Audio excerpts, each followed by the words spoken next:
Welcome back students. आज हम पढ़ेंगे आपके भारत, लोक और अर्थव्यवस्था पुस्तक के चैप्टर 12 में भौगोलिक परिप्रेक्ष्य में कुछ चुने हुए मुद्दे एवं समस्याएं। उस चैप्टर का हम पार्ट 2 पढ़ेंगे। फर्स्ट पार्ट में हमने डिस्कस किया था काफी सारी चीजें। एक बार हम रिव्यू कर लेते हैं हमने क्या क्या डिस्कस किया।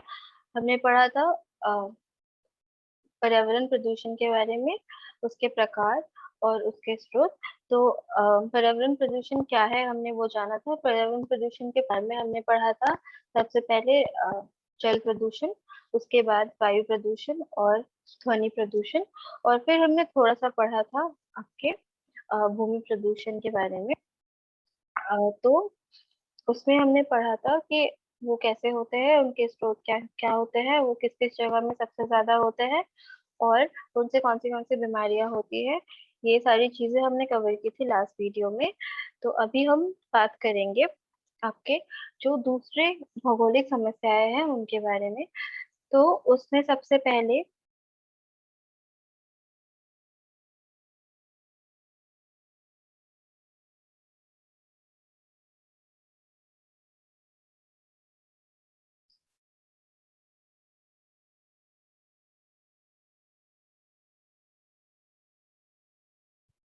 सबसे पहले हम पढ़ेंगे ग्रामीण शहरी प्रवास में। प्रवास पे मैंने वीडियो बनाया था ऑलरेडी, जो चैप्टर 2 में है प्रवास, उसके प्रकार, कारक और परिणाम। तो उसमें हमने पढ़ा हुआ था कि ग्रामीण शहरी प्रवास जो है वो आंतरिक प्रवास का ही एक धारा है। तो प्रवास का मतलब आपको याद होना चाहिए। प्रवास अ, वो होता है जब लोग एक जगह से जाके किसी और जगह में जाके वास करते हैं, उसे प्रवास बोलते हैं। और अगर हम ग्रामीण शहरी प्रवास के बारे में बोले तो जब गांव से लोग जाके शहर में बस जाते हैं तो वहां पे हम बोलेंगे कि वो ग्रामीण शहरी प्रवास है। और ये इस तरह का प्रवास क्यों होता है? इस तरह का प्रवास होता है क्योंकि आपके शहरों में बहुत सारी सुविधाएं होती है। जैसे वहाँ पे ज्यादा से ज्यादा श्रमिकों का मांग होता है, तो ऐसे होता है कि जो आर्थिक सुविधाएं है वो बढ़ जाता है लोगों के लिए। शिक्षा जो है वो बेहतरीन हो जाता है, साथ ही साथ वो स्वास्थ्य की सुविधाएं है, मनोरंजन के विभिन्न विभिन्न स्रोत है वो सर जाते हैं। तो इसलिए लोग ग्रामीण से शहर को प्रवास करते हैं। ठीक है। तो अभी इस चैप्टर में हम पढ़ेंगे कि किस तरह से ये ग्रामीण शहरी प्रवास आपके भौगोलिक तौर से एक समस्या बन रहा है, उस पे हम ध्यान देंगे। ठीक है। तो प्रवास से आपको मैं बता दूं कि सबसे बड़ा जो मुश्किल होता है आपके शहर वाले इलाकों में, वो ये होता है कि ज्यादा से ज्यादा के श्रमिक आ जाता है वहां पे, जो सेम तरह का कौशलता लेके आते हैं। तो एक टाइम के बाद ऐसे होता है कि वहां पे जो श्रमिकों का मांग होता है वो इक्वल हो जाता है, मतलब वो खत्म हो जाता है इक्वल होने के बाद। तो ऐसा होता है, जो अवसर होते हैं रोजगार के, उसके लिए ज्यादा से ज्यादा कंपटीशन होने लगता है। और फिर ऐसे होता है कि वो कम मजदूरी में भी लोग काम लेते हैं, और वो उनका जो जीविका है उसमें बढ़ोतरी तो होती है, लेकिन साथ में महंगाई बढ़ने की वजह से उनका गरीबी एक समान ही होता है। और साथ ही साथ जो ग्रामीण इलाके होते हैं उसमें क्या होता है कि जैसे कि आपको पता है कि ग्रामीण से शहरी प्रवास ज्यादा से ज्यादा पुरुष प्रधान है।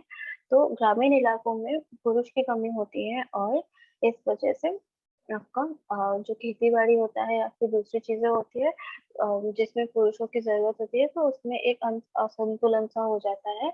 और दोनों जगहों का जो विकास का जो पैटर्न है उसमें बहुत बड़ा एक गैप आता है और असंतुलन प्रकट होता है।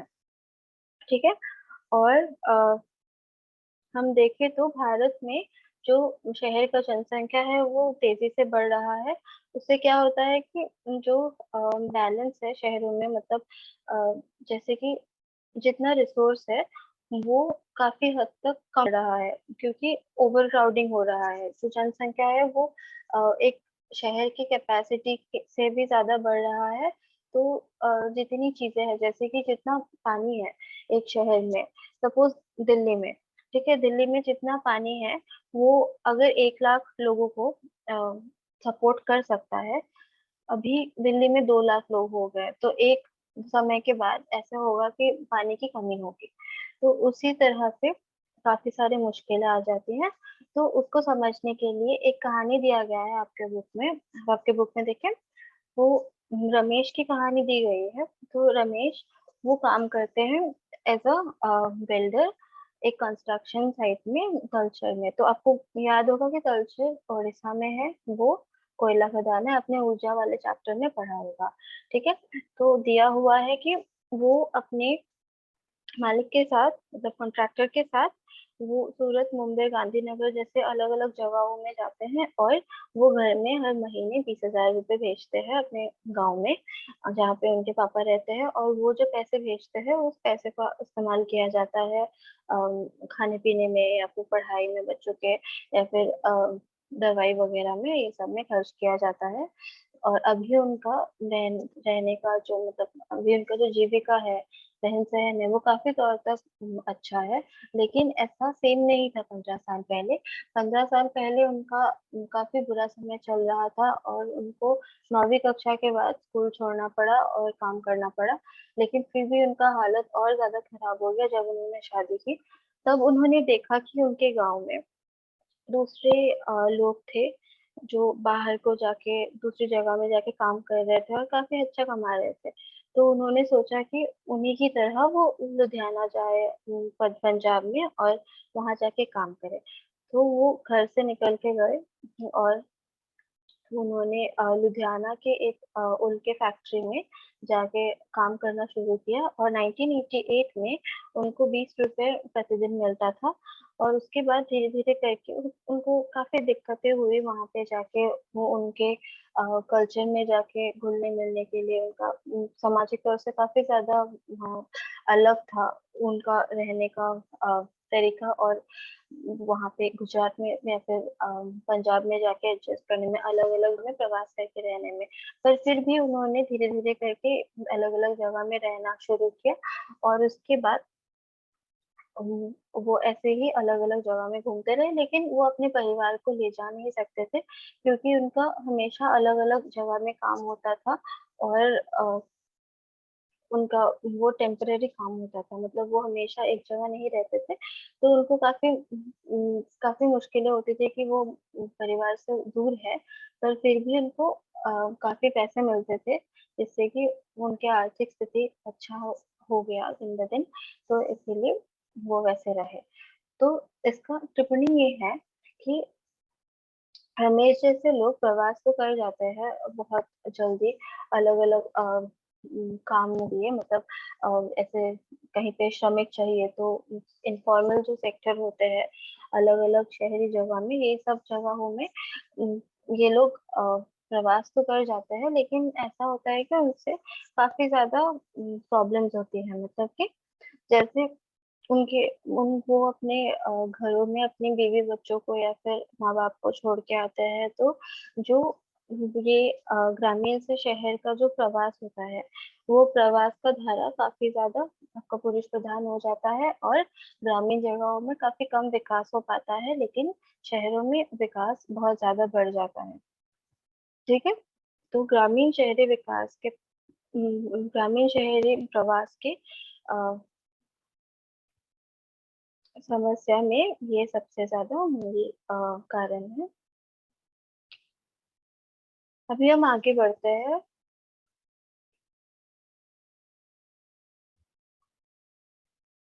स्लम्स के प्रॉब्लम में। ठीक है, तो जहाँ पे बहुत ज्यादा जनसंख्या बढ़ जाएगा, वहां पे क्या होगा कि गरीब लोग जाके शहरों में बसेंगे, तो वहां पे उनको रहने का जगह नहीं मिलता है, तो वहां पे बस्तियां बननी शुरू हो जाती है, जो काफी हद तक गंदी होती है।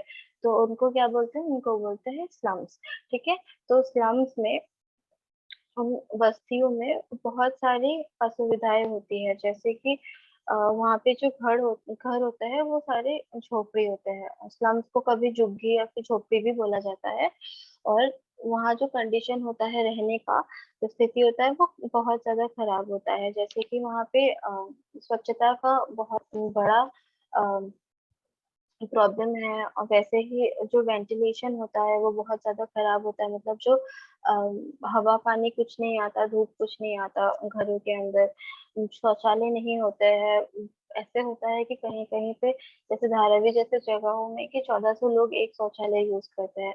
तो उस तरह के काफ़ी सारी असुविधाएँ होती हैं, ठीक है? और वैसे ही जो बहुत ही बेसिक चीज़ें होती हैं, जैसे पीने का साफ पानी भी उनको नहीं मिल पाता है, या फिर लाइट जो होता है इलेक्ट्रिसिटी वो भी नहीं मिल पाता है उनको।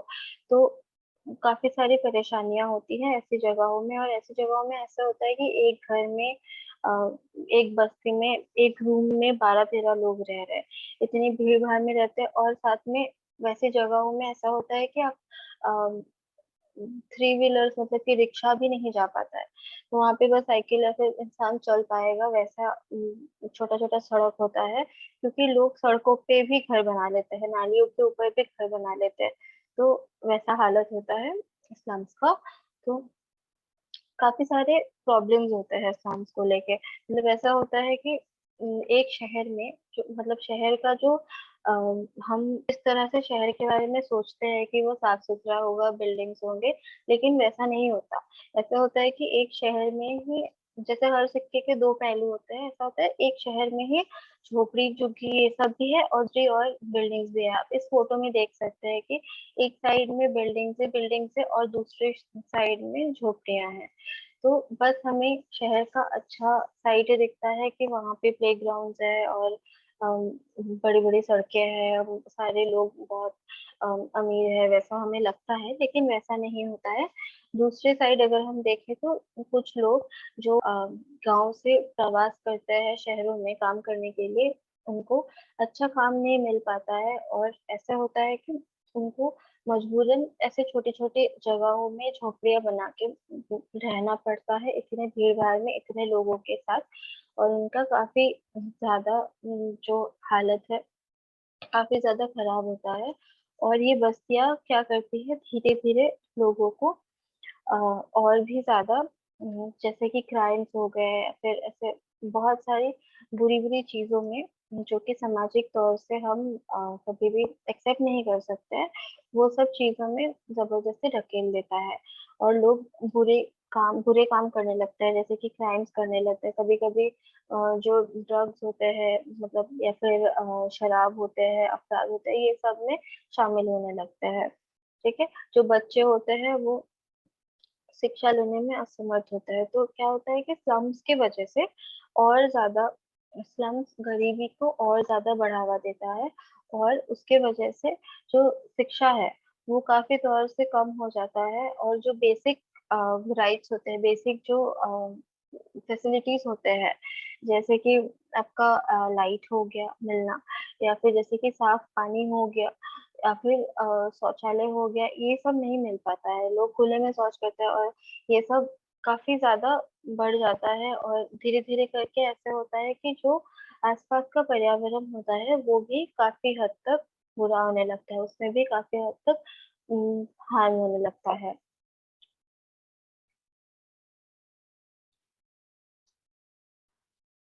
ये अगर हम बात कर रहे हैं slums के बारे में, बस्ती के बारे में, तो धारावी बहुत ही इम्पोर्टेंट है।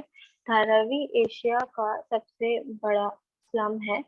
तो उसमें आपके बुक में दिया हुआ है कि धारावी में कैसे लोग रहते हैं, ठीक है? तो वहाँ पे ऐसे बंक लगे हुए जो स्टेयरकेस होते हैं, सीढ़ियाँ होती है, वहाँ से होते हुए लोग सिंगल स्टोरेज या फिर डबल स्टोरेज घरों में रहते हैं, जिसमें कि एक-एक रूम में 12-13 लोग रहते हैं, पूरा परिवार रहता है। और उनका हालत काफ़ी ज़्यादा खराब होता है, बिकॉज़ उसमें कोई मेंटेनेंस नहीं होता है, और साथ में वो ऐसा होता है कि उनके वॉशरूम्स भी नहीं होते, मतलब शौचालय भी उनके ऐसा होता है, एक शौचालय 1400 लोग 1500 लोग इस्तेमाल कर रहे हैं, तो वैसा हालत होता है। वहाँ पे पानी जमा हुआ होता है, नाली जैसा। पेड़ पेड़ इतने मतलब पेड़ की तो बात ही मत करो, पूरा खाली हो जाता है। और वैसे ही सारे बिल्डिंग्स टूटे हुए, या फिर कोई कहीं पे टेंट लगा के ही रह रहा है, वैसा हालत है। कहीं पे कचरा पड़ा हुआ है, कचरे के ढेर के ऊपर ही घर बना दिया है, लोग वैसे रहते हैं। लेकिन धारावी जैसी जगह में अब देखो तो बहुत ज्यादा अच्छे काम भी होते हैं, जैसे कि मतलब बहुत ज्यादा कारीगर कारीगरी होता है वहां पे, जरी के कामों पे, एम्ब्रॉयडरी में, या फिर सिरेमिक्स में। जैसे आप देख सकते हो कि यहाँ पे इस फोटो में आप देख सकते हो कि सिरेमिक्स का शॉप है। लोग ये सब काम में बहुत ज्यादा होते हैं, और लेदर के काम में, या फिर फर्नीचर के काम में, ये सब ज्वेलरी डिजाइनिंग और ये सब में काफी ज्यादा लोग काम करते हैं। और ज्यादा से ज्यादा देखा जाए तो धारावी में जो आपका लोअर कास्ट के लोग होते हैं, मतलब कि शेड्यूल कास्ट, या फिर जो बहुत गरीब मुस्लिम्स होते हैं, तो ज्यादा से ज्यादा वही रहते हैं। क्योंकि एक तरह से देखा जाए तो जो स्लम्स होते हैं वहां पे जो आपका सोशल और कल्चरल एस्पेक्ट है, जो पक्ष है, वो भी जुड़ जाता है। ठीक है। आपके आर्थिक व्यवस्था के साथ साथ ही आपका जिस तरह से समाज आपको देखता है, वो भी जुड़ जाता है जब स्लम्स का डेवलपमेंट होता है, जब स्लम्स बढ़ते हैं एक जगह में। ठीक है। तो यही था धारावी के बारे में। हम देख सकते हैं कैसे धारावी इतना ज्यादा क्राउडेड और इतना ज्यादा लोगों को एक साथ एक जगह में रखते हुए भी इतना ज्यादा अच्छा काम भी निकालता है, मतलब कि इतना अच्छा क्राफ्ट्समैनशिप, और इतना अच्छा इतने अच्छे अच्छे इंडस्ट्रीज एक साथ चलाता है इतने छोटे से जगह में।